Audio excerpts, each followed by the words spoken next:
De repente, seu pai ou sua mãe, que já está ali com a idade mais avançada, começa a esquecer coisas, se perder, não lembrar o seu nome. Aí a primeira dúvida que surge é Alzheimer.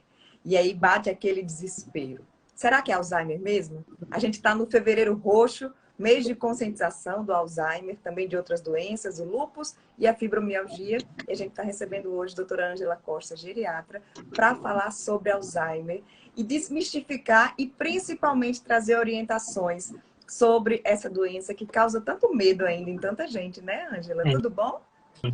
tudo bem, Juliana. Um prazer estar aqui com vocês mais uma vez.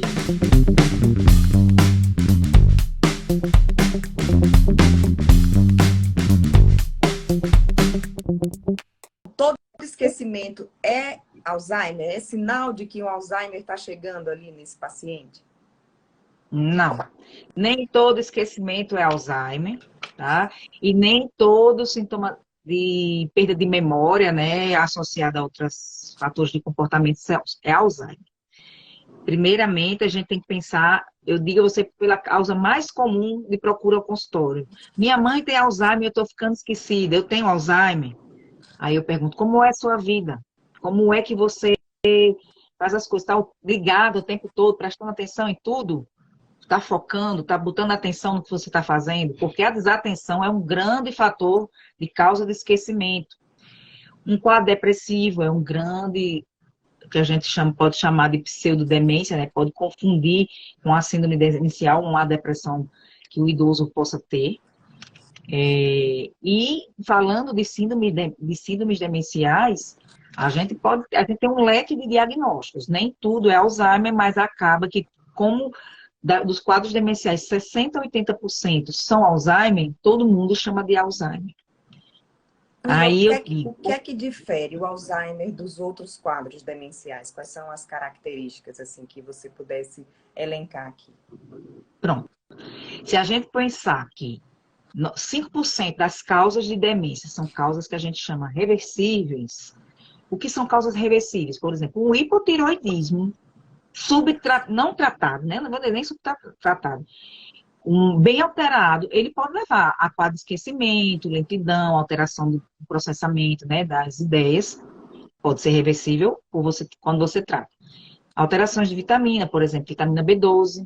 Alterações estruturais, como a hidrocefalia de pressão normal, que é um nome muito feio, assim, que nome é esse?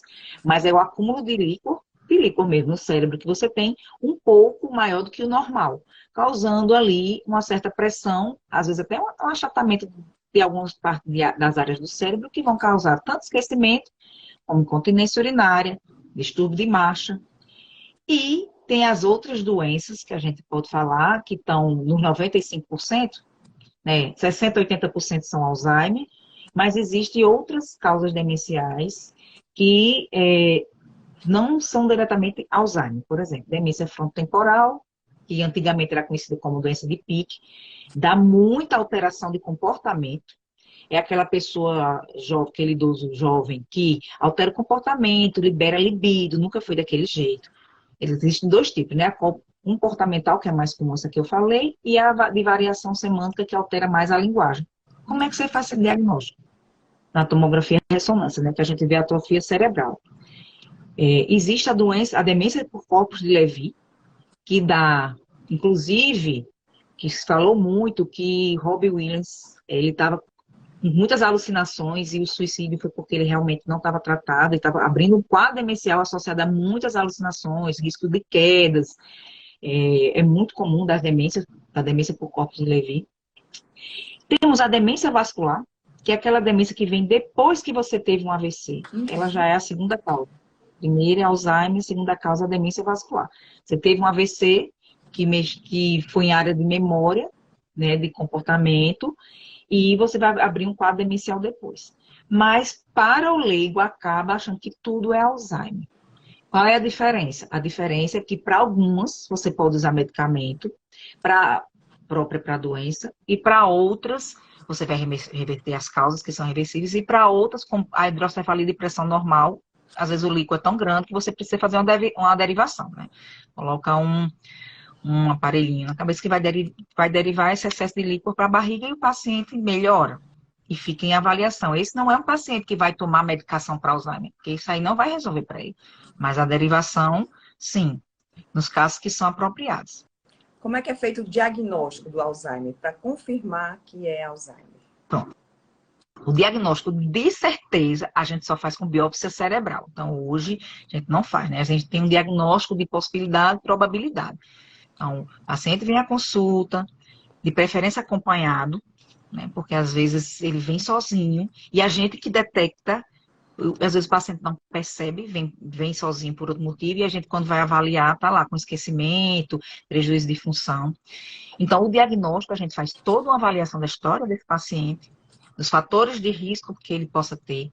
Existem avaliações que a gente faz neurocognitivas, que a gente pode fazer em consultório geriatra, como nos casos que são um pouco mais complicados, a gente pedir um apoio de um neuropsicólogo, que também faz uma avaliação mais profunda, quando a gente fica com um pouco de dúvida no diagnóstico. E temos que fazer a bateria de exames para avaliar as causas que eu falei para você, reversíveis, e o exame de imagem, né? Pelo menos ou uma tomografia, uma ressonância, que a gente vai avaliar a perda neuronal, né? A perda dos neurônios no cérebro, e se existem outras causas. Como eu falei, hidrocefalia de pressão normal, ou um tumor, ou um AVC. Então, a gente faz todo esse apanhado, com essa avaliação, e para poder fechar um diagnóstico de uma síndrome demencial. Ângela, agora, possivelmente é Alzheimer. Como é que é a evolução desse paciente? O que é que pode ser feito para retardar? Tem como retardar a evolução do Alzheimer, já que a gente sabe que, por enquanto, ainda não existe uma cura definitiva? Por enquanto não existe cura.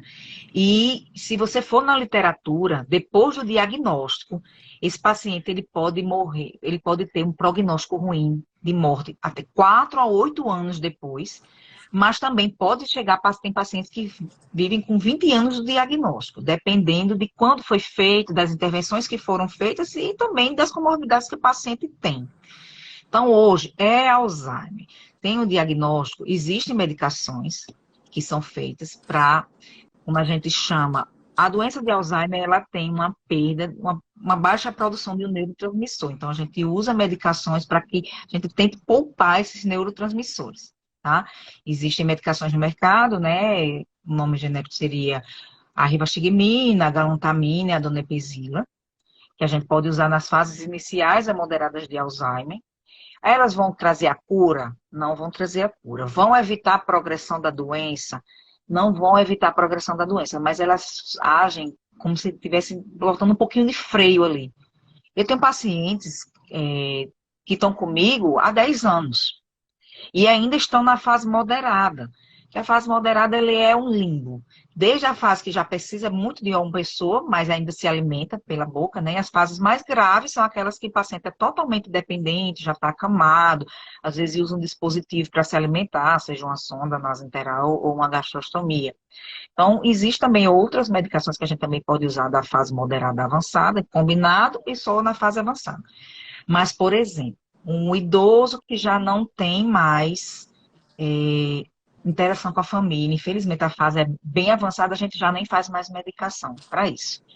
Associada a essas medicações de tratamento, existem as em conjunto, porque tem o paciente com Alzheimer, que é tranquilo, quietinho, com a minoria, e tem os pacientes que alucinam, que dão trabalho, alteram comportamento, essa não é minha casa, me leve para minha casa, e ficam bastante agitados, e às vezes a gente usa dos antipsicóticos junto para poder controlar esses sintomas de comportamento. E a família, né, que termina também adoecendo. Como a família pode lidar para ajudar também esse paciente? Esse é um tema que, assim, eu gosto muito porque a gente tem que dar um apoio, porque eu digo que o Alzheimer não é uma doença do paciente, eu digo que é uma doença da família. Porque daqui a pouco essa pessoa vai esquecer, às vezes altera o comportamento com você. Eu já vi pais que confundem suas filhas com uma esposa, ou esposas que desconhecem seu marido e tratam mal, e a gente tenta explicar que é uma doença, que é a doença que não é a pessoa, que não é pessoal.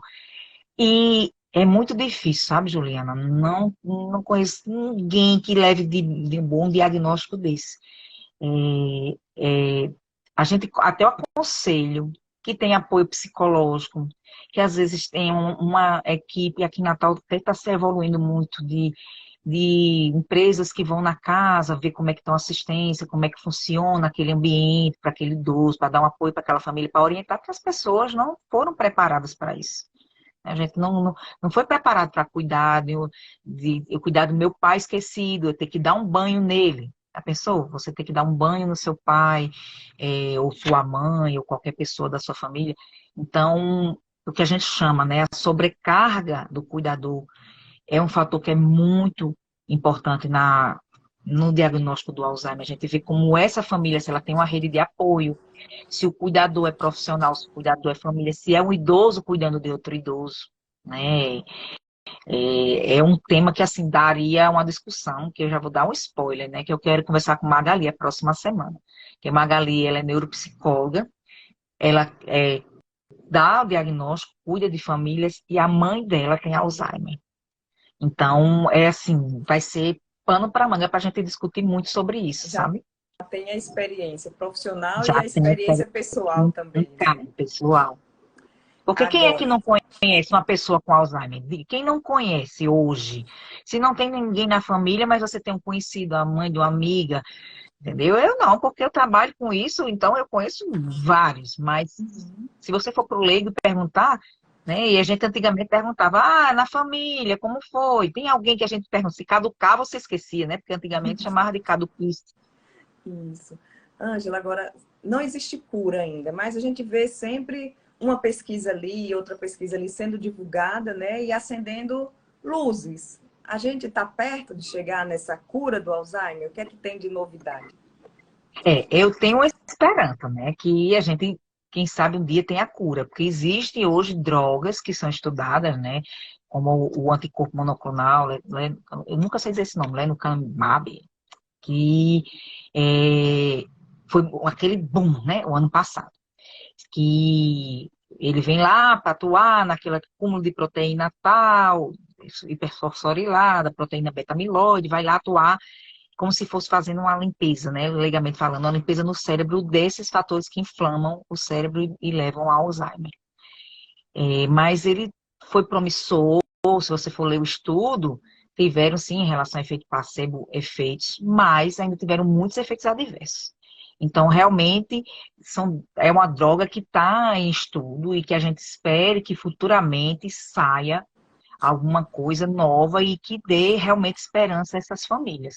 E como eu falei para você, um diagnóstico de Alzheimer, ele é um diagnóstico da família toda, né? Então, às vezes, quando pela falta da rede de apoio, às vezes tem muitos filhos, mas um fica sozinho cuidando, é uma doença que quando a gente dá o diagnóstico, a gente pede para chamar a família toda, né? Para conversar, para explicar como é e a evolução. Porque, como eu estou lhe dizendo, tem pacientes com que passam com 4 anos, por alguma outra fator de risco já vai embora. Tem outros a média que fica 8 anos. Mas eu tive um paciente, inclusive, mãe de um colega meu de faculdade, que ela passou quase 20 anos doente.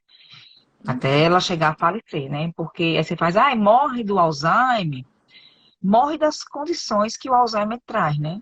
Em deixar ser acamado, você ficar dependente, né? Todo mundo que tem poder de comprar, de cuidar, contratar um cuidador, uma pessoa que fique, né, cuidando daquele idoso, com a alimentação adequada, suplementação adequada, o estímulo adequado, as multiterapias, né, desde fono, físio, TO. É uma rotina nova, né? Que é implantada Uma com a rotina chegada do nova. diagnóstico. Por isso que Ângela, para a eu até gente. falei que aqui no Natal tem esses serviços agora que eles avaliam a casa, vê a parte da ergonomia, risco de quedas, não só para Alzheimer, mas para qualquer outro paciente idoso. Agora, para a gente concluir, a pergunta de milhões. Existe como Sim. prevenir o Alzheimer? A pergunta de milhões é muito fácil e meus pacientes e meus amigos e seguidores sabem muito. Não vou ficar chovendo no molhado, mas assim, estudo recente, saiu na Lancet em 2019, né, no início da pandemia, 2020, ficou um pouco ofuscado porque por causa da pandemia não saiu muito, mas nós geriatras vimos o estudo, eu tenho até uma descrição no feed, que você tem 40% de fatores, eu já escrevendo aqui, 40%, se você somar cada fatorzinho, não quer 1%, 8%, vai, de fatores modificáveis na sua vida para tentar proteger o seu cérebro, né? Vamos lá. Número 1, atividade física. Né? Atividade física, uma alimentação adequada, balanceada, equilibrada. Até poluição ambiental é um fator de risco para você inflamar, né, seu cérebro. A perda auditiva, você tem que trabalhar a questão de reabilitar essa audição. A baixa escolaridade, então, é um fator de risco. Então, você investir na sua escolaridade, por exemplo, nunca estudei, não sei ler, o que eu posso fazer por mim para deixar meu cérebro ativo? Então, vai estudar, independente da idade. Hoje a gente até tem as faculdades da terceira idade, não gosto muito desse termo não, porque eu ainda acho que vamos dar para a faculdade 60 mais. Né? Porque terceira idade fica parecendo uma coisa tão Verdade. não gosto desse termo. Então, assim, atividade física, alimentação saudável, porque você já cuida diretamente dos fatores de risco de doenças cardiovasculares. Cuidar da sua diabetes, da pressão alta, porque do jeito que ela inflama lá o seu coração, inflama o seu rim, vai inflamar o seu cérebro. Então, você tem que cuidar dessas, que a gente chama das doenças cardiovasculares. Então, são fatores de risco que a gente fala que são modificáveis e que você pode fazer desde sempre. Ótimo. Ângela, muito obrigada. A gente está aí no mês de fevereiro, né? O fevereiro roxo, mas a gente tem que ficar atento o ano inteiro, né? Com relação ao Alzheimer, olhar para os nossos idosos. E quando o Alzheimer é precoce, a partir de que idade pode acontecer? Abaixo de 65 anos, a gente já disse que é um Alzheimer precoce. Aí a gente tem que ver, né, na toda avaliação qual é o motivo. Porque uma das coisas que eu até esqueci de falar, que o uso abusivo de álcool, né, ele é um fator de risco para você abrir um quadro demencial. Então, eu tenho pacientes de 64 anos que têm um uso abusivo de álcool a vida inteira e abrir um quadro demencial. Então, a gente tem que avaliar. E tem outras causas, né? Doença priônica, a gente chama essas demências rapidamente progressivas, tudo tem que ser avaliado. Se é precoce antes de 65 anos, para a gente ver qual é a causa, se é depois de 65, e quais são os achados que a gente encontra na avaliação, nos exames laboratoriais e nos exames de imagem. Ótimo. Qual é o tipo de perda de memória que caracteriza o Alzheimer? Tem isso, porque as pessoas fazem, o Alzheimer é a memória recente, né? Mas você lembra daquelas coisas que aconteceram há muitos anos. Se você pudesse trazer aqui dicas para os familiares, não, essa perda de memória pode ser Alzheimer, vou levar para o médico. Toda perda de memória, todo esquecimento deve ser avaliado. Para saber se é uma coisa própria do envelhecimento ou se é alguma síndrome demencial que vem aí. Porque ter Alzheimer não é um fator igual a envelhecimento. Então, envelhecimento é igual a Alzheimer. Não, gente, não é. Esquecer não é normal, tá? Então, todo esquecimento, ele tem que ser avaliado. Principalmente para memória recente. É aquela história de que, eu chego aqui e conto, Juliana, você sabia, e conta a história toda empolgada. Aí quando mais tarde conta de novo, Juliana, repetindo a mesma história, como se fosse a primeira vez, né? Como se tivesse esquecido aquilo. Ou você dá um recado e aquela pessoa não guarda. Daqui a pouco, mais diz de novo, repete. Mas o Alzheimer não é só memória, ele tem alteração das funções executivas, né? De planejamento, organização dos remédios, finança, um esquecimento de pagar uma conta, uma pessoa que era super organizada, que se pagou 2 vezes a mesma conta, sabe? Às vezes os gerentes dos bancos sinalizam para as famílias, olha, dê uma olhadinha, às vezes você houve um pagamento, então um esquecimento de um pagamento. Então, toda essa parte que envolve a memória recente, não é só repetir história, porque tem gente que gosta de contar história repetidamente. E lembrar as histórias de antigamente, fica preservado. Essa perda aí vai ser bem depois. Então, tem que ver essas funções executivas. Planejamento, organização, atividades básicas de vida diária desse idoso. Ótimo.